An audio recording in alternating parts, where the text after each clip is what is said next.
Za posljednje 24 sata pripadnici pogranične policije priveli su 62 ilegalnih migranata i 4 naših državljana koji su učestvovali u krijumčarenju ljudi preko državne granice sa Bugarskom. S obzirom na to da postoji mogućnost da neki od migranata dolaze iz zemalja u kojima je proglašena epidemija ebolom, na štabu za vanredne situacije dogovoreno je da se u saradnji sa Zavodom za javno zdravlje na sastanku koji je zakazan za utorak ustanove procedure postupanja sa ilegalnim migrantima koji potencijalno mogu biti nosioci zaraze, kao i sa našim državljanima koji su bili u kontaktu sa njima.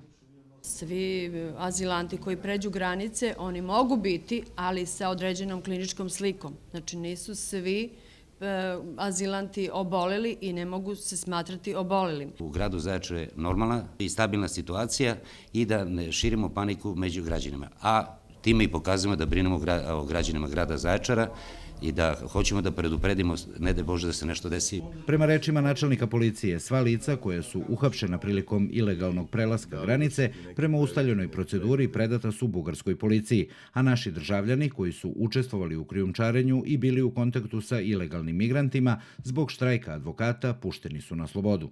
Jeste problem izražen, jeste da do sada mi nismo imali nikakvo uputstva kad je u pitanju ebola i kada je u pitanju preventivni pregled takvih lica.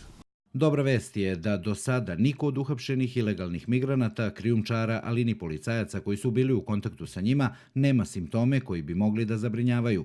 Također nisu istiniti navodi pojedinih medija da se Zaječarom šetaju ilegalni migranti koji potencijalno mogu prenositi zarazu.